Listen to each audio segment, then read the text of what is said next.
بسم اللہ الرحمن الرحیم. السلام علیکم ناظرین. براق ڈیجیٹل کی پوڈ کاسٹ کے ساتھ میں ہوں آپ کی میزبان شمائلہ چودھری. ہمیشہ کی طرح ہم آپ کے ساتھ موجود ہوتے ہیں اور ڈفرینٹ ٹاپکس پر ہم ڈسکس کرتے ہیں. آج بھی ہمارے ساتھ موجود ہیں میڈم تانیہ بزئی. السلام علیکم. کیسی ہیں آپ؟ میں ٹھیک ہوں.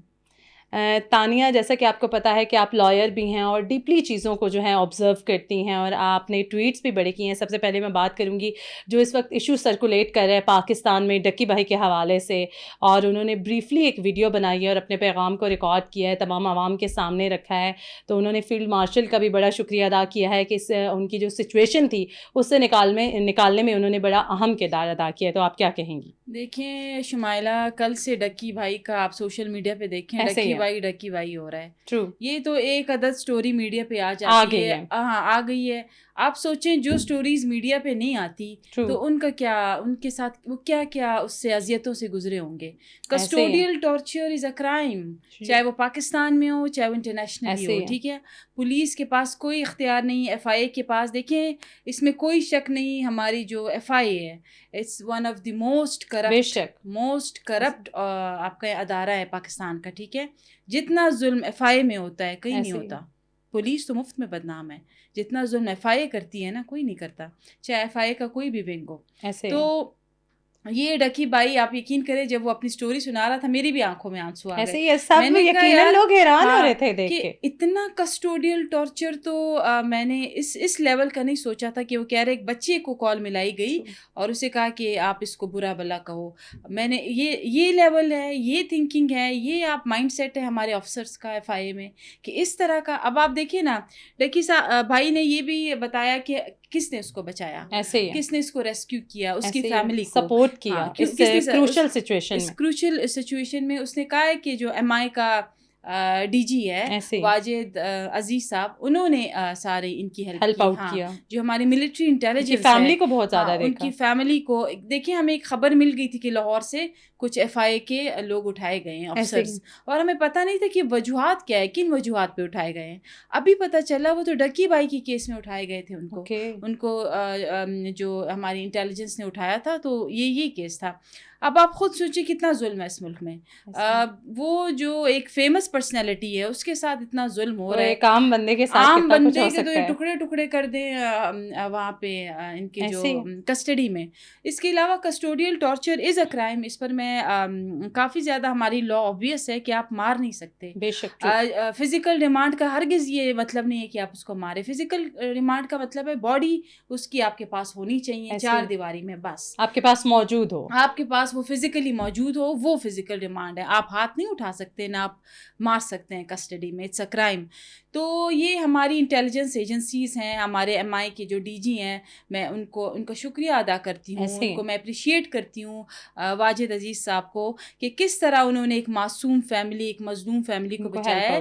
یہ تو ایک دو سٹوری سامنے آئی ہے. میں کافی ایسی فیملیز کو شمائلہ جانتی ہوں جن کو ہماری سیکیورٹی جن کو ہماری انٹیلیجنس ایجنسیز نے بچایا ہے, انہوں نے انٹرفیئر کیا ہے. ٹھیک ہے, تو یہ ہمارے محافظ ہیں. ان کو کیا لالچ ہے ہماری, اگر انٹیلیجنس ایجنسی اگر ایم آئی نے اس کی مدد کی ہے, ان کو کیا لالچ ہے, ان کو کیا چاہیے, کوئی عہدہ چاہیے, ان کو پیسے چاہیے تھے؟ بالکل بھی نہیں. انہوں نے اس ملک کے لیے, اس ملک کے عام سٹیزن کے لیے یہ کام کیا ہے. تو میرے پاس اور بھی کافی کیسز ہیں جس میں انٹیلیجنس ایجنسیز کے انٹرفیئرنس اور ان کے اس کی وجہ سے وہ فیملیز بچی ہیں. تو یہ ہمارے محافظ ہیں, یہ ہماری, اگر یہ ہماری انٹیلیجنس ایجنسیز نہ ہوتی یا ہمارے, اور آج اگر یہ نہ ہوتے تو جتنا اتنا ان کے ساتھ ہو چکے آگے کتنا کچھ ہوتا.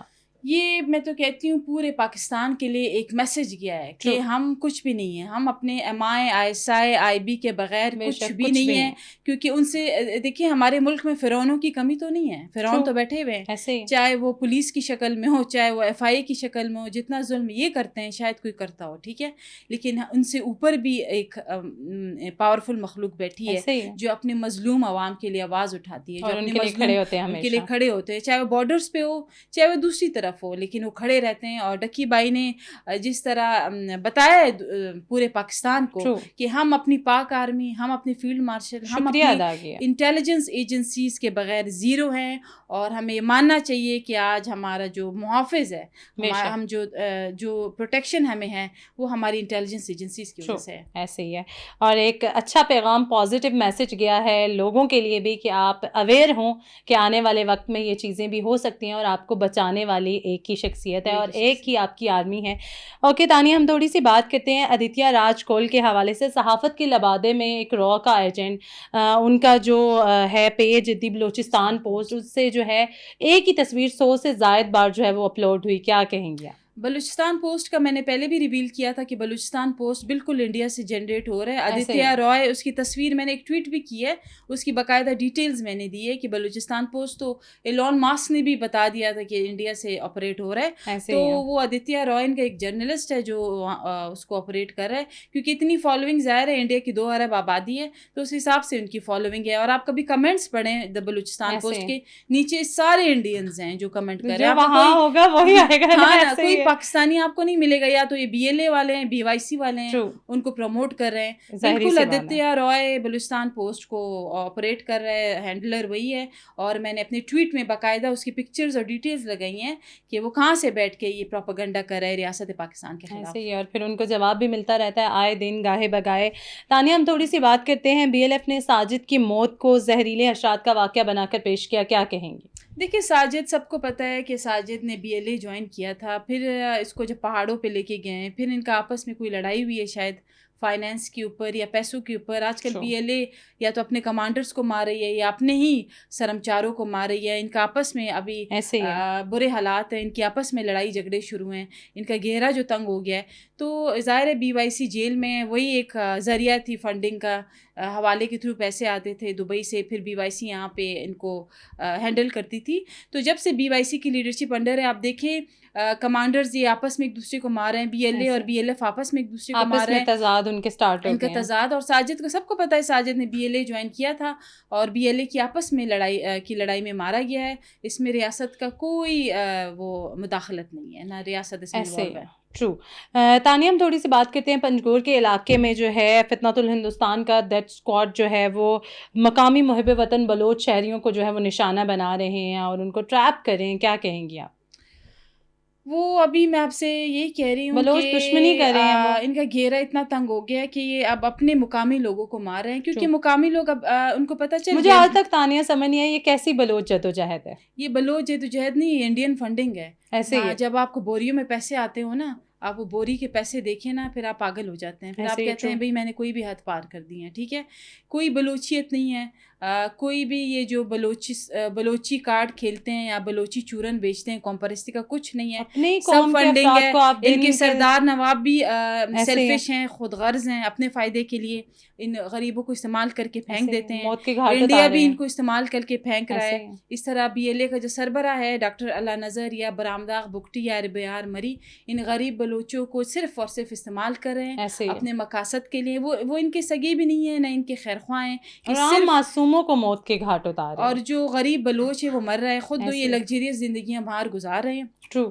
اور کوئی خیر خواہ نہیں ہوتے, ہاسپٹل کھولتے, اسکول کھولتے, فیسلٹی سینٹر کھولتے, یا کسی بلوچ لڑکی یتیم لڑکی کی شادی کرواتے, یا کسی یتیم بلوچ بچے کی فیس بھرواتے. یہ ہوتی ہے, یہ ہیومینٹی ہوتی ہے. یہ نہیں ہے کہ آپ بندوق اٹھاؤ, ہتھیار اٹھاؤ اور آپ کو فنڈنگ ہو رہی ہے اور پاکستان کے خلاف کھڑے ہو جاؤ. سب پروپیگنڈا ہے ریاست پاکستان کے خلاف. بے شک ایسے ہی ہے.